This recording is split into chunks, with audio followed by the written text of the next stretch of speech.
What's up, everybody? Welcome back to Dear Daughter. I'm on my MacBook today, and I can just plug in my brand new Shure mic that is top notch for podcasting and speak right into it and not make a big fuss about anything because it doesn't have to be that complicated, does it? No, it does not. I keep on thinking about Wicked when they sing, happy times, happy days, happy life for you, me. I don't know if the end's is that the same, but I don't know. I just wanted to say that. Anyway, we're going to go into the journals. We're going to go into the cards. We're going to go into all the things for episode number. I don't like to say the episode numbers because what if I mess up and then there's this whole thing. Like I did the first two episodes because I did one episode and then I did the second one. And I said the second one is way better than the first one. So I'm just going to notch the second one. And here we are. So let's get right into it. I wanted to read about the ego and self-love that I found from my journal from 2024, I believe. So if I just want to paint, February of 24 is when it started. So I just want to paint the picture of where I was at February of 2024 before we get into this journal. I guess we could take it back a couple months because November of 2023 was like so rough, so terrible. So that rock bottom defining moment of life, which we all need. We all got to get so low where it's like, all right, I gotta change, and I'm the common denominator, and I'm the problem, and no one else is. So, what? Everything needs to be uprooted. But yeah, no, I was just super broke. I was, in denial about being on. I lost my job, and I was on unemployment for months, and then I was like, it's just gonna keep going. It said it's till a full year. And that was not the case. So, got a really sketchy job that did not pan out very well. And yeah, a lot of things happened, acted out in my sex and love addiction in a way, I felt a lot of shame and guilt about. And yeah, so I was like, okay, this is going to be my comeback moment. I'm going to change my life. And, in order to do that, that required a lot of writing, introspection, learning, understanding of the self. And even in this, what I'm about to read today, I said that true self-love is self-knowledge. And so I think there's something really beautiful when we stop pointing the finger, so to speak, right? I love this analogy. Or not analogy. It's not an analogy. It's a reality. When you point a finger, you have 3 fingers pointing back at you. The blame game. We love to blame. But there's no more blaming. You get to that point where it's like, ooh, it's all me, baby. So, I learned a lot about the ego. I learned a lot about the ego through this beautiful playlist, I guess you could call it, on Aaron Abke's channel called Mind Science, which are about 15 to 20 minute clips about just the mind and how the mind works and the ego specifically at play. And he uses great analogies. He uses fantastic, layman terms to get you to understand your own damn mind. And I talked about, I said, the ego is inherently neutral. It is using our body's fight or flight response to its advantage. It's a psychological mechanism that only produces thoughts of guilt, triggers fight or flight. Guilt. So I am really diving into frequency right now, like the frequency scale, right? It's a scientific scale that has been measured. And the lowest 2 frequencies you can be at, so it starts at 20 and it goes to 600. So 20 and 25 are shame and guilt, which the ego lives off of. That is their kryptonite, the kryptonite of the ego. And I wrote, the ego is the same as Siri or Alexa. It's programs that aren't actually real. It is designed to feel incomplete. And I even wrote here, true self-love is the absence of guilt. True self-love is the absence of guilt. Yes. Yes. And I think about how I just don't feel a lot of guilt anymore. And if I do, it flutters away as fast as it comes in. Because I'll give you an example. So this week, I was supposed to go to a concert on Monday night with my friends that I've been planning for, months, right? It's a concert. And I happened to get very sick the day before, and it progressed and it got worse that Monday. And that specific day of this week, I felt the worst, right? Like body aches, everything, couldn't, stayed in bed all day. And I had to cancel, right? I was like, I'm not going to go for multiple reasons. I don't think I need to explain why not to go to a public place with people and when you're sick, but it's so easy to feel guilty and bad about like canceling plans and doing this and doing that. And I just didn't feel any of that. I was like, you know what? This wasn't meant to be. It's okay. And I'm not doing maliciously. just listening to my body. And so that is just being in the rational mind. And guilt about, that is the stem of people pleasing. Well, I don't want to make them feel bad. I don't want to say no and have them be hurt, right? It's all about the other person's feelings, not about mine. And I think having that absence of guilt in your life just gives you that sense of like peace and like, I'm not a bad person, right? As I even, I have that conscious of like, am I a bad person? Am I this? Am I that? I think a lot of people do. Just like, am I bad? Am I good? Like someone just tell me I'm good. Someone just validate me and tell me that my existence is worth existing. Everyone tell me I'm okay and good and great.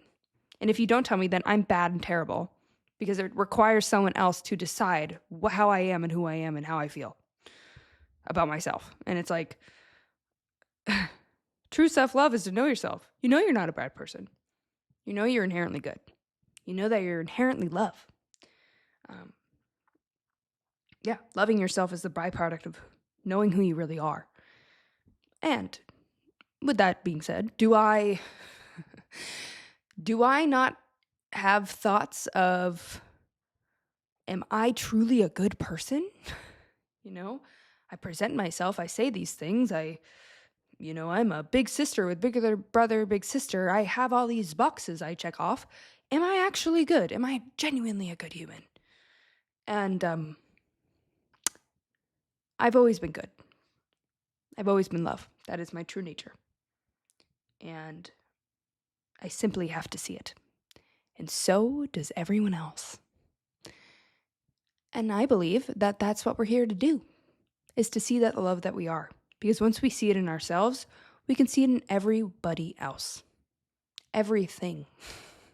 Gosh, I was on a walk today, and just a free walk, just a no-nonsense stroll in an area I typically don't stroll. And God, I saw the love in the pigeons. I saw the love in the structure of the homes and the designs and the funkiness and the leaves and the trees. I saw it all. And so when you can see it in yourself, you can see it in everything. I wanted to continue on this idea of the true self-love is self-knowledge. And I think a lot of us walk around in a way that is very disconnected from self. I think that comes with the identity that we cling to, whether that be your job title, your marital status, your parental status, your traumas, right? Like I'm a ex-survivor, I'm this, I'm that, I have this experience, whatever. And so I think all of those sort of give our power away to those definitions of self. And so if all of those were gone, right, all of that past programming, connection, attachment were gone, then like who are you and what are you? And that is something to really contemplate. Like, what am I without my job? What am I without what do I feel proud of for my simple existence? Right? The things that make us feel like we're enough come from the external. And I think life's all about finding, like, how do I just feel that good about myself from seeing, right? Seeing my true nature, that I am love. And you simply just have to see it. And I have the couple definitions here of enlightenment and peace that I wrote down. And a big part of this is like the I am presence, which is the knowledge of one's own existence, that I am, residing in the I am, which is synopsis with love, synopsis with God. It's God in the present tense. And so when we identify with I am broken, I am sad, I am hungry, I am anxious, right? We're like, that is my identity. And so a phrase that I'm starting to move into is I am experiencing X. I'm experiencing anxiety. I'm not anxiety. I'm just experiencing it right now. I am experiencing doubt. I'm not inherently doubtful. I just have some doubt in this moment. This is my experience. But because I know wholeheartedly that love is my code. Love is my residing state. And this is something that needs to be practiced, thought of, a muscle that needs to be worked, because the complete opposite muscles have been implemented and conditioned and hardwired in. So we got to rewire it. So I have here enlightenment, the definition of enlightenment, which is end of suffering, not the presence of something, but the end of it. Interesting.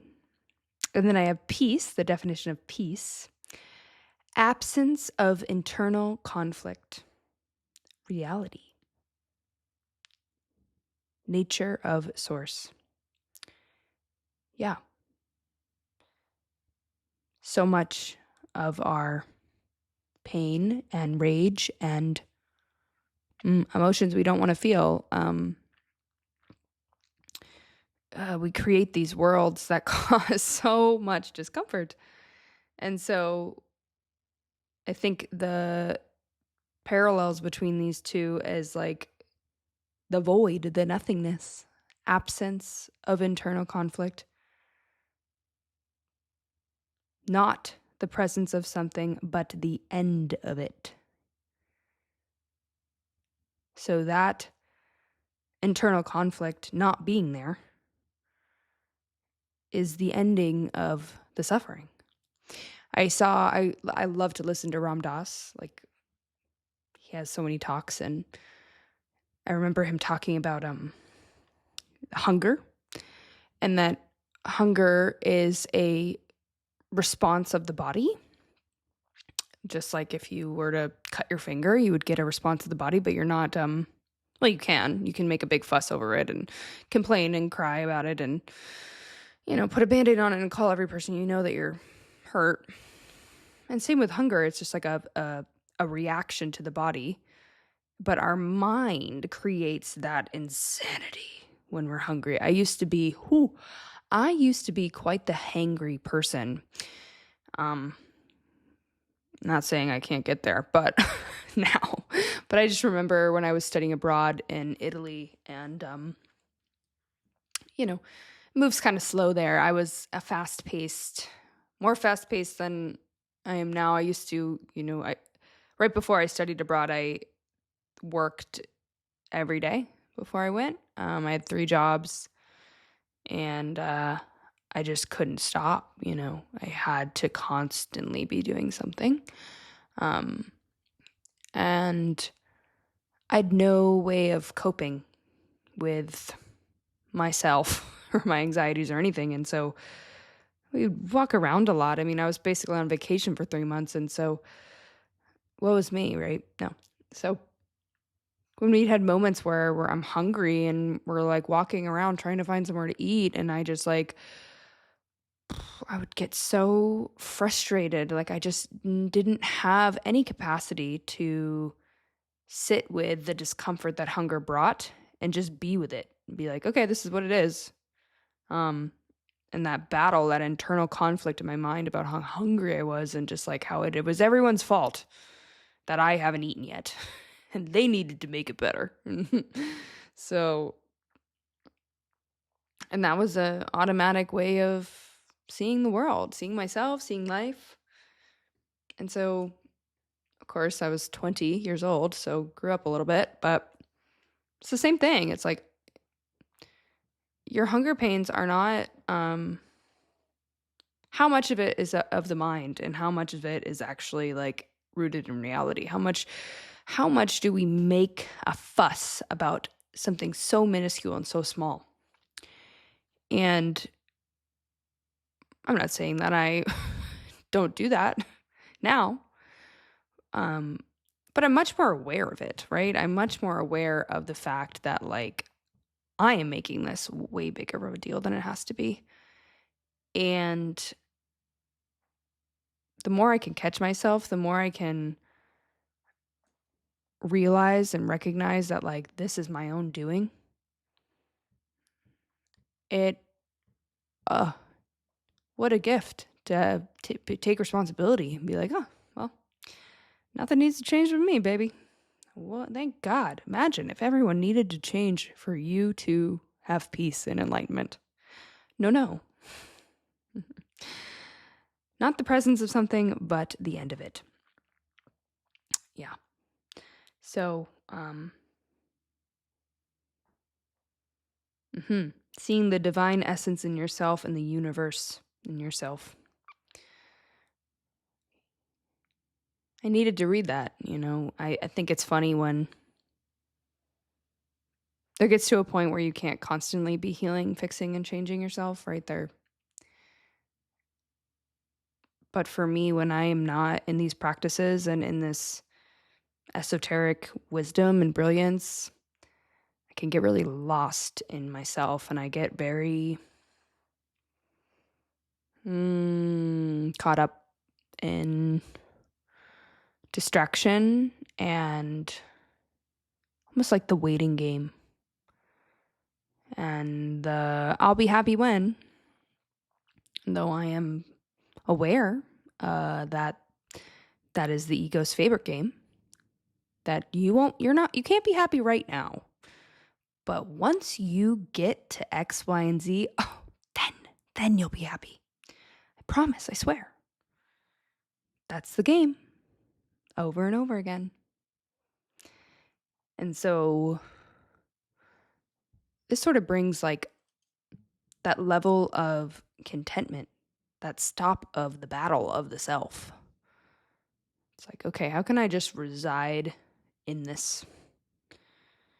How can I be with reality? Accept it today, accept it tomorrow. And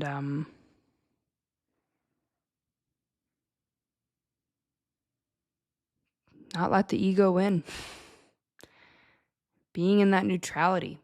If you think coming back to that scale, I'll put it somewhere on the screen. Neutrality is a higher vibration, much higher vibration than guilt and shame, higher than anger. And so how can I get there when I'm feeling that sense of, right? It's like this loop of like, oh, well, I know that I'm in this sense of wanting more and I'll be happy when syndrome. And then I feel gosh, I know I'm not supposed to be like that, or that's not a way to live, and it's so easy to feel guilty and shameful about it. And so how can I kind of grow, right? Getting to a couple higher frequency, which would be like anger. Like I'm pissed that, I'm aware of this, but I still do it. And I'm also pissed that I'm not where I want to be. And it's like, okay, how can I raise my frequency a little bit more? Get neutral. Don't care if it happens. Don't care if it does. Neutrality. And then, how can I love it? How can I accept it? How can I honor it? I don't know. I'm figuring out.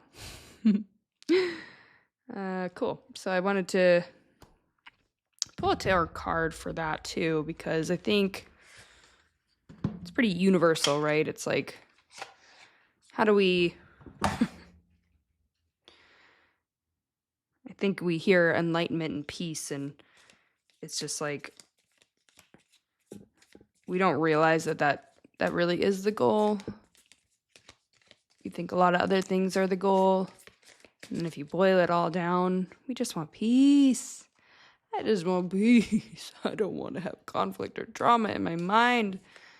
I want to be okay with what is. I want contentment. So let's see what tarot has to say for that. As my cat loses his mind in the background. Love that for him. Probably just took a big poop. That's why he's freaking pumped. All right, we got the Knight of Pentacles. Interesting. Knight of Pentacles. So there's this beautiful, I'll show a picture of it. Ba-da-ba-ba-ba. I'm loving it. Don't get me for copyright. Oh my God, imagine. I wouldn't be surprised. YouTube loves copyright. Probably because I said it, they're going to get me. They're going to get me. All right. Knight of Pentacles. Yeah. It says, you are hardworking and conscientious. Stick to the routines that you've worked for you in the past. You put one foot in front of the other and get the work done. You are a natural planner and implementer. Yes, ma'am. I love that. So this deck, this tarot deck, so I got this deck from a guy who I went on one singular date with, and he bought me flowers and he bought me this deck, which was very nice of him. I did not have a proper attraction to continue. However, it is very powerful, I think. And I know there's a whole thing about it. When you're gifted a deck, I'm not saying that you can't buy your own decks, right? I buy decks, kind of. But being gifted a deck, all my decks have special significance to them. Every single one of them, I have been... Two of my favorites, my Animal Spirit deck and my Goddess Guidance deck, have been gifted to me by others to borrow. And then I decided to buy them myself. And then I got it. My Whispers of Healing deck, which is my Oracle card deck, was gifted to me. And then I have a culinary deck that I love that I met the owner and creator of. And she signed it for me, and I was the first one to ever buy the deck. So they're all special.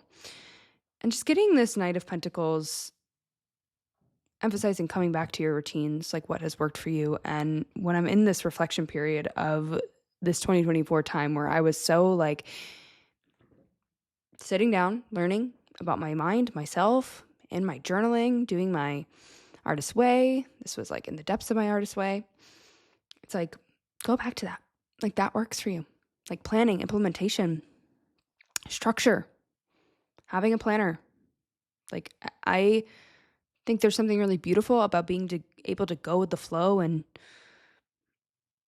let life take you. And I think there's great times for that. Like the walk this morning was very much that. And I want to, this past weekend has been a very like, I really need to be outside more often. And I think this summer just being so hot. Whatever. I can create every excuse I want. And I did. I just don't want to do that anymore. I really want to just be in nature and go for strolls and the fresh air. And I think a lot of this weekend, I really thought yesterday was going to be pouring rain because I was on the phone with my friend the day before, and that's what she told me. And so I wake up to beautiful blue skies, and I'm like, I'm going to the beach. I'm going to go see Pachamama. I'm going to go see Mother Ocean. And I am going to bask in this weather. And I'm just going to smell and listen. And it was just so good. And I went for several walks and talked on the phone, went for a walk. But again, it doesn't have to be beautiful. And I think it's interesting because I've had these moments where rain or shine, I'm going out with my umbrella at 6 a.m. with my little coffee and my little matcha, my little tea. And I'm doing a walk. I'm doing a lap. And then I stopped doing it. And because I had another routine, I started, whatever. I got this thing that shakes your whole body. It's not a shake plate. It's different. I get to lay down. So it's almost like I'm going back to bed, which is really nice. Whatever. It's 10 minutes and it is able to move the blood in the body as much as a mile-long walk. I really got that stuck in my head. And therefore, I stopped my morning walks because I go on that shake plate. Or whatever, shake thing.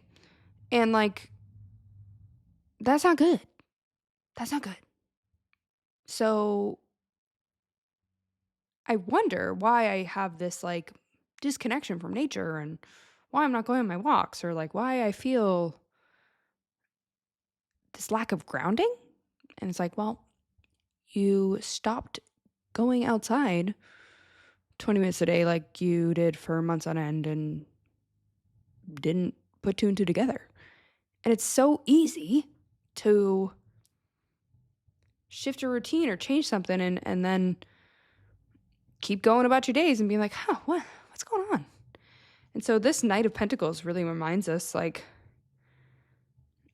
being in that stoicism, being in that sense of, get shit done. Make it happen. You got it. And sticking to the routine that has worked for you in the past.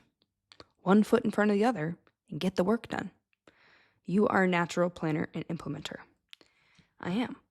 And being a entrepreneur, when you have no one telling you what to do, and everyone thinks that I'm just so busy and I have, I'm doing so great and whatever, which is I love it. Thank you all so much for your love and being proud of me and all the good things that I hear people tell me, but I'm with me all the time. And the amount of ideas and things that I want to do and implement and create, blah, blah, blah, blah, require me to be so on top of my ish that the discipline and the structure and the implementation is so, so important. And it's so easy to struggle when you don't have anyone telling you what to do. And so I think that comes back to what I was talking about earlier in this pod about wanting someone else's validation in order to feel whole, right? Tell me I'm good. Tell me I'm great. Tell me everything's perfect. Tell me this and that. I love being told what to do. I'm so used to it. I'm so codependent. I was so codependent. I'm a recovering codependent. I say proudly. And even was reflecting on a friendship that I had for a very long time. And we had a, extremely codependent friendship. And I was telling my friend about her. And, I made it sound like it's all her fault, And then I was like, I just want to be abundantly clear that I loved that she told me what to do. I loved having direction. I loved having her, almost be like a big sister to me. I fucking needed that at that time. And I seeked for it. I asked for it. I wanted it.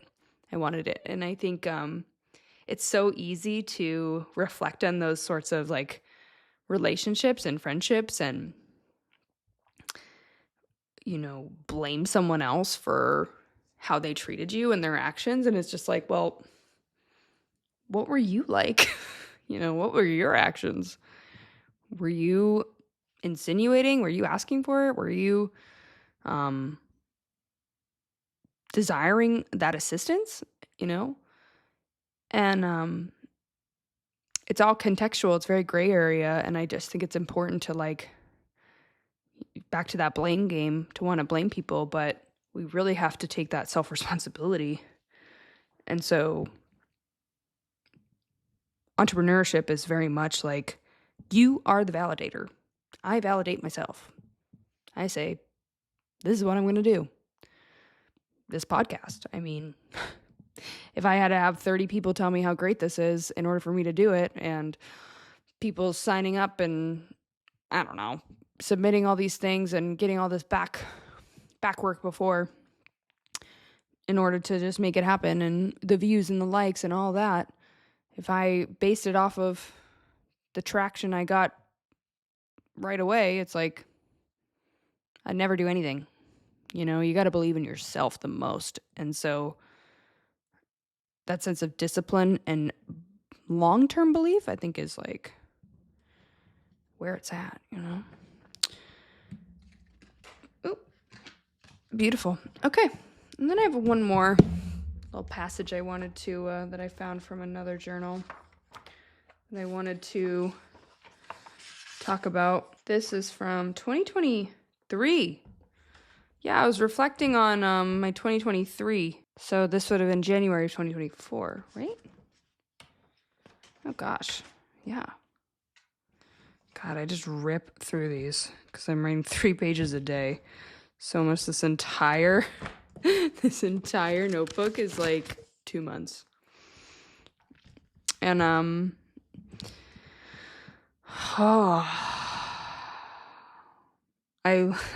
what I learned in 2023, the year, the year I turned 28, the year that I entered the rooms of SLAW, Sex and Love Addiction Anonymous. If you're unfamiliar, look it up. No, I mean, it's, there's many addictions and afflictions that benefit from the teachings of AA that has been around for a long time. And the big book of Alcoholics Anonymous is brilliant. It is all in the book. It's all you need. It's brilliant. And I'm in the fellowship that I'm in is a big book fellowship. It is a solution-based fellowship. It means that we're hearing solutions. We are hearing from recovered addicts. And it's very uplifting and beautiful. And I'm really looking forward to, tonight is Sunday, I'm really looking forward to mucking up the big book, which we call it, someone reads it for about 40 minutes, reads a passage, and we underline and cross things out because it was written a long time ago, and there's many variations, but we add to it because when you're codependent, when you are a love addict, validation addict, fantasy addict, you're addicted to thought. So, yes, I do not drink alcohol. Haven't for a long time. Don't do drugs anymore. No more marijuana. Like I'm a crazy drug addict. No, no more weed, right? But had an addiction. Definitely was an alcoholic at some point. Nope, nothing physical. Shopping, don't really care. No, it's my thoughts. It's people. And so that is, thinking instead of drinking. That is something that is really challenging to have sobriety over. And so you got to check yourself before you wreck yourself. because it's easy to say, oh, I'm 499 days sober from alcohol or a specific substance. Like, that's, yes. But, like, are you sober from your thoughts that cause immense harm, that are beyond human aid? No therapist, no drug, no hypnotherapist, no yoga, no nothing, no log can help you. What is that like? You know, it's the root of all addiction. And my anxious attachment style, that's what I talked about here, that forgiveness takes multiple efforts, but it is the key. I learned that my spirit guides and ultimately the Holy Spirit are with me in my intuitive resources for God. That even though it never feels like it'll end, it will. It'll get better. It will shift. It will grow. That I am one with the Creator and therefore I must create. It's so beautiful reading back my journal entries from when I was doing the Artist's Way, because I'm just like, it just forces you to be in creation, to recognize that you are one with the Creator, you are from the Creator, and therefore you are destined to create whatever your medium is. And even reading back of like a letter I wrote as if I was 80 years old, like to myself, from my 80-year-old self writing to me now, and my 8-year-old self writing to me now. And it was, reading back on it was like, this is so real. This feels like my 80-year-old self. This feels like my 8-year-old self, you know? And I wrote what I'm ready to let go of the end of the year. And I said, I'm ready to release the word try and just do. I'm ready to let go of anything that is not in alignment with God's will, with being in fear, and to know that I am guided, loved, and supported.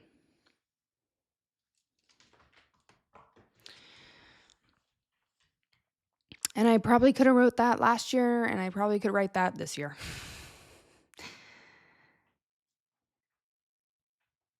And I don't really want to live in the past. I understand the tendencies that I have. And I also understand that I can decide to evolve and change and to be whatever I want to be, to have whatever life that I want, to have whatever mindset I want. I'm just going to decide. It is a choice. And I think a lot of times it's just living in that 1 foot in, 1 foot out situation. But when we put 2 feet in and say, okay, this is who I'm going to be now.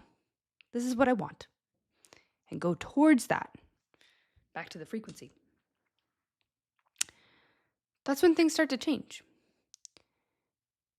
And having it be the end of the year, having it be in a place of reflection now, it's very easy for me to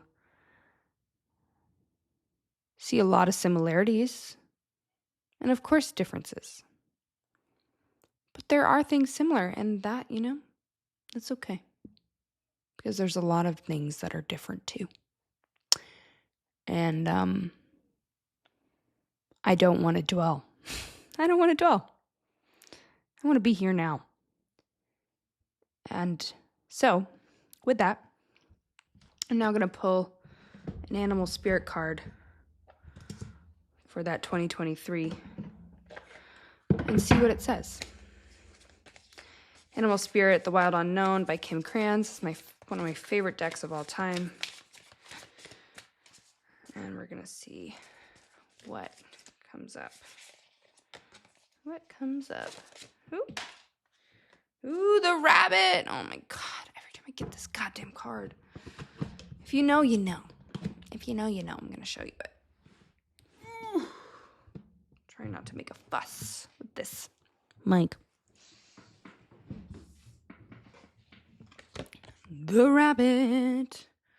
The rabbit that's going to tell you and all its friends that the eagle is going to swoop down and eat you all.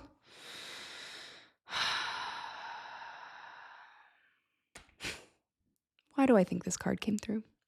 Why does this card ever come through? It's because you're thinking too much. You're stinking thinking. You're stinking thinking. Your mind.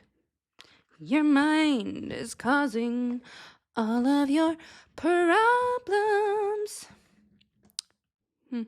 What a relief, and also what a curse. So when the rabbit appears, it's very much asking you to stop. And a day of silence is the recommended way of bringing yourself back into balance. Notice your thoughts and your words. They shape your destiny. Like I was saying before, I am experiencing X. I am not anxiety. I am experiencing anxiety. I am not my thoughts, which I think can get a little convoluted. I'm not my body. I'm not my mind. Like, obviously you are. You're human. But you also are an incredible soul with ancient wisdom within you that wants to be felt and experienced and heard. You have these inner knowings, you have these passions, you have these desires for a reason. You are taken care of, you are loved. When we can see that and not let the drama of our minds get us caught up in this fake world that we create, then life can get really good. We can be inherently at peace with what is, with reality.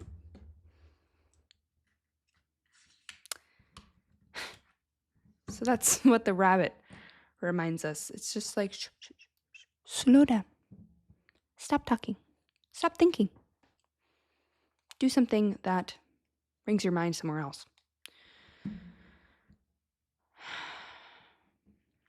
I've been thinking a lot about doing a day of silence. I'm like, okay, how can I do this? What should I plan around doing a day of silence? How can I just shut up? Does that mean I can't watch anything? Does that mean I can't? I don't know. Like, what is it? What is the day of silence? Going on a silent retreat, I've been thinking of. So I'm not surprised that came up for me. But maybe y'all need to hear that too. Okay. Well, that feels good. I really like this mic. It makes me feel like I'm a professional. And you know what? In all intents and purposes, I am. Okay, that's what we're going to talk about. That's what has been spoken. It is complete. For this episode, I invite you to kind of ruminate on a little bit of that concept. What does peace mean to you? What do you really want? And if you boiled it down, do you realize that it's peace of mind? And if you're interested in a tarot pull for yourself, a card pull for yourself, if you resonate with anything, if you want to put in your own story submission and have it discussed on the podcast, please click on the link below, put it in. It's anonymous. It is for you. It is to better your life, I hope. And if not, then you can just tell me to kick rocks. Or actually, no, you can just keep it to yourself. But you can just not listen or not, take it. I hope that this week you find the ability to self-soothe, to love yourself, to learn about yourself, to enjoy and see the love that you are and see the love all around you because it's there every second of every day. All right, fam. Peace and love. See you next week.